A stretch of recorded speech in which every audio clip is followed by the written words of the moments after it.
بسم اللہ الرحمن الرحیم نحمدہ ونصلی علی رسولہ الکریم۔ حج پر جانے والے حجاج کرام اکثر ایک بات پوچھتے ہیں کہ مکہ مکرمہ اور اسی طرح ایام حج کے دوران مینا، مزدلفہ، عرفات میں نمازیں قصر پڑھی جائیں گی یا پوری پڑھی جائیں گی؟ مکہ مکرمہ کی حدود کیا ہیں؟ عزیزیہ کی کیا حیثیت ہے؟ اور مینا مکہ مکرمہ میں شامل ہے یا نہیں ہے؟ اور ان ساری باتوں سے نماز کے قصر پڑھنے یا پوری پڑھنے پر کیا اثر پڑے گا؟ عزیزیہ یہ مکہ مکرمہ کا ایک محلہ ہے اور مکہ مکرمہ میں ہی شروع سے شامل ہے، لہذا مکہ مکرمہ اور عزیزیہ یہ ایک ہی جگہ کہلائیں گے۔ لہذا کوئی شخص اگر حج کے لیے جاتا ہے اور مثال کے طور پر اس نے 10 دن حرم کے قریب رہنا ہے اور اس کے بعد 10 دن اس نے عزیزیہ میں رہنا ہے، تو یہی سمجھا جائے گا کہ وہ مکہ مکرمہ میں 20 دن کے لیے رہ رہا ہے۔ اور شریعت کی نگاہ میں اگر کوئی مسافر کسی علاقے میں 15 دن یا اس سے زیادہ ٹھہرنے کی نیت کر لے تو وہ مقیم ہو جاتا ہے اور اس پر مقیم کے احکامات لاگو ہوتے ہیں اور وہ نمازیں پوری ہی پڑھتا ہے، قصر نہیں پڑھتا۔ مینا یہ مکہ مکرمہ سے متصل ایک وادی کا نام ہے۔ 8 ذی الحجہ کو حجاج کرام مینا جاتے ہیں، پھر 9 ذی الحجہ کو عرفات اور مزدلفہ سے فارغ ہو کر 10 ذی الحجہ کو پھر مینا آ جاتے ہیں، پھر 10، 11، 12 اور 13 ذی الحجہ کو مینا میں قیام رہتا ہے۔ یہ مینا کیا اب بھی مکہ میں شامل ہے یا نہیں ہے، اس میں اختلاف ہے، اور غالباً اس اختلاف کی ابتدا تقریباً 15-16 سال پہلے ہوئی، جب علماء کے ایک طبقے نے، جو ہمارے اکابرین ہیں، ہمارے سروں کے تاج ہیں، انہوں نے اس بات کا اعلان کیا اور فتویٰ دیا کہ مینا اب مکہ مکرمہ میں شامل ہو چکا ہے، اور علماء کی ایک بڑی جماعت کا اب تک یہی کہنا ہے کہ مینا مکہ میں شامل نہیں ہوا۔ اب ہمیں کیا کرنا چاہیے اور اب مسائل کا حل کیسے ہو؟ مسافر اور مقیم سے متعلق اس اختلاف کے باوجود کچھ مسائل وہ متفق علیہ ہیں جس پر دونوں جماعتیں متفق ہیں۔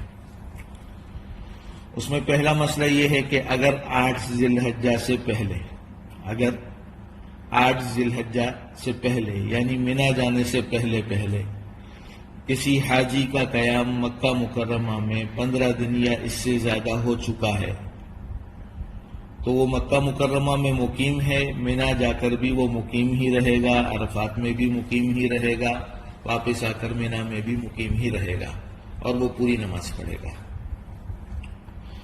یہ سب کے نزدیک اتفاقی مسئلہ ہے۔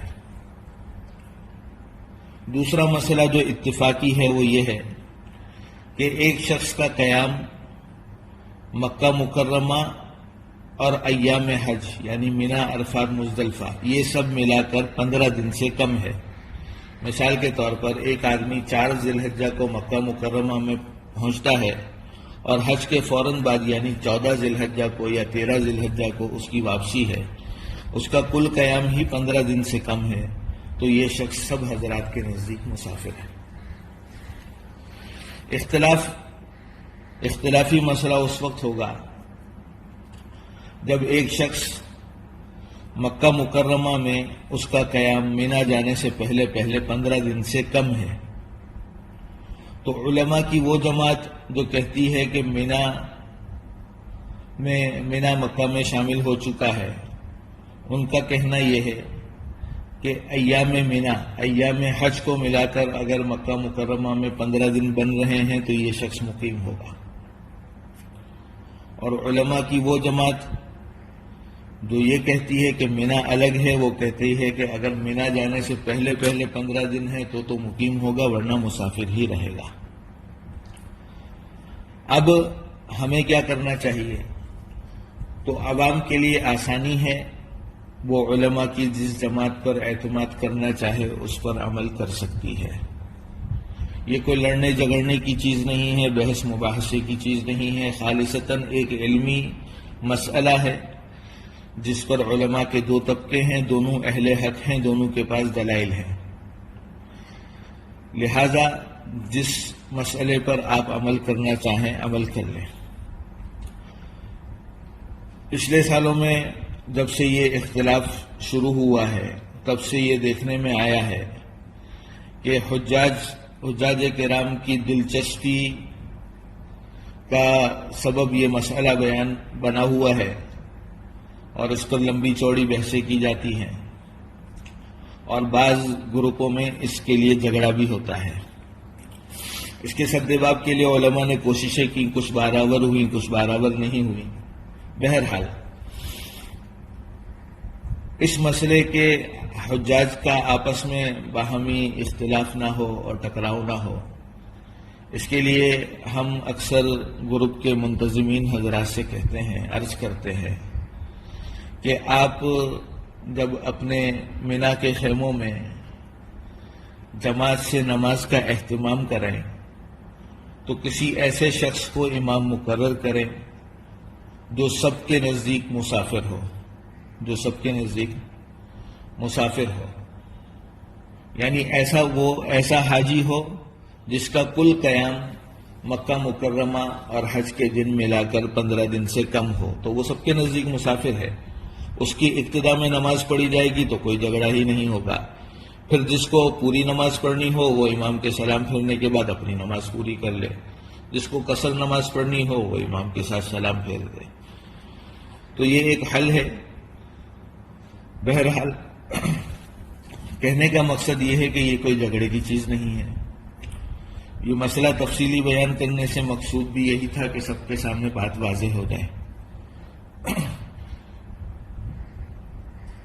اگر اب بھی کسی ساتھی کو کوئی بات پوچھنی ہو تو وہ مجھے فون کر سکتا ہے، اور فون کر کے اگر اس مسئلے کو مزید سمجھنا چاہے تو سمجھ سکتا ہے۔ یہ مسئلہ کئی بار سمجھایا جا چکا ہے، اس بار میں نے سوچا کہ ذرا تفصیلی طور پر اس مسئلے کو آپ کے سامنے پیش کر دوں۔